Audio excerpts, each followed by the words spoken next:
ម្ដាយខ្ញុំគាត់ផ្ដាំខ្ញុំគាត់ថាយកប្រពន្ធមិនបាច់យកអ្នកមានទេយកអ្នកក្រក៏បានដែរឲ្យតែចេះថែអាសាគ្នាគឺលុយចូលឯង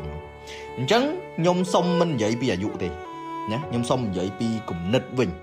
តើសញ្ញាអ្វីដែលបង្ហាញថាយើងនេះគឺជាគូព្រេងនឹងគ្នាអានេះគឺជាបទពិសោធន៍របស់ខ្ញុំផ្ទាល់ទេណាទី1ឆ្លោះគ្នាគឺអត់មើលអ្នកទី3អត់មានអីពិបាកយល់ឲ្យស្រួលយល់ទេណាតែមានអ្នកទី3ហើយទោះបីតែមិនឆ្លោះក៏បែកដែរទី2ឆ្លោះគ្នាប្រាប់ពីហេតុផលកុំតែឆ្លោះដាក់ហេតុផលបិទអត់ដាក់ហេតុផលបើកមិននិយាយសួរនាំមិនតបអានឹងគឺដឹងតែបែកឯងព្រោះវាអស់អារម្មណ៍រៀងខ្លួនណាឬក៏វាមានអីលាក់បាំងនៅក្នុងហ្នឹងឯងទី3យើងទិញបល័យប្រពន្ធអញស្អាតលំដាប់ពិភពលោកណាអានឹងខ្ញុំទិញហ្មងបាទប្រពន្ធខ្ញុំក៏ប្រហែលជាទិញដែរណាប្តីខ្ញុំស្អាតជាងប្រុសមួយធរណីបាទយើងត្រូវដឹងថានៅពេលដែលយើងស្រឡាញ់ប្រពន្ធអង្ការដែលគាត់នៅក្មេងគាត់ស្អាតទេបាទជាក់ស្ដែងប្រពន្ធខ្ញុំអង្កាលការ55គីឡូដល់ពេលគាត់ទម្ងន់ឡើង82ណាដល់ពេលកើតសម្រាលកូនមកក៏ស្រកមិនអស់នៅសល់60ជាងគាត់មិនអីស្អាតមិនអញ្ចឹងសង្វាក៏មានអីក៏មានប៉ុន្តែយើងទិញបល័យណាប្រពន្ធអញស្អាតជាងគេប្រពន្ធអញស្អាតជាងគេតែទិញជាប់ទៅងាយបែកគ្នាទេទី4លុយទុកដាក់ឲ្យដឹងទាំងអស់គ្នាមានការរស់ស៊ីមានការទុកដាក់លុយកាក់ដឹងទៅ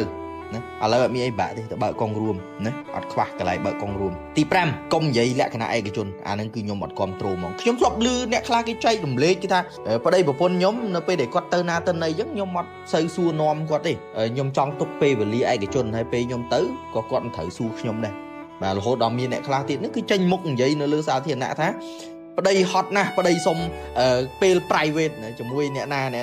ជាមួយនារីជាមួយអីនៅខាងក្រៅអាហ្នឹងគឺលក្ខណៈឯកជនបាទខ្ញុំសុំមិនឯកភាពទេណាមិនគួរមានលក្ខណៈឯកជនទេព្រោះអ្នកឯងបានរៀបការហើយស្នេហាណាត្រូវការឯកជនភាពស្នេហាគឺត្រូវការពេលវេលាគូពេលវេលាសម្រាប់ដៃគូមានតែនៅលីវទេណាមិនត្រូវការឯកជនទេបើថាវាជារឿងរ៉ូស៊ីរឿងការងាររឿងឯកសាររឿងអីគឺវាមិនត្រូវលូកដៃមែនហ្នឹងឯងណាប៉ុន្តែរឿងបងចង់មានពេលវេលាផ្ទាល់ខ្លួននេះប្រហែលជាត្រូវឲ្យអូនមានបថៅផ្ទាល់ខ្លួនដែរណាឬក៏មានកំភ្លើងផ្ទាល់ខ្លួនដែរអានេះគឺការគិតរបស់ខ្ញុំណាខ្ញុំគិតអញ្ចឹងហើយជាចុងក្រោយបើប្រពន្ធខឹងទៅសោកម៉ែក្មេកទៅឲ្យម៉ែក្មេកជួយនិយាយទៅ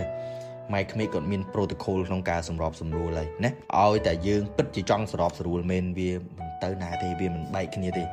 ណាកុំតែចិត្តខ្លាំងចិត្តក្តៅអានឹងគឺចប់ហើយអូខេខ្ញុំមានប៉ុណ្្នឹងហើយប្តីប្រពន្ធរបស់ខ្ញុំក៏ដូចឆ្មាកដុលដែរ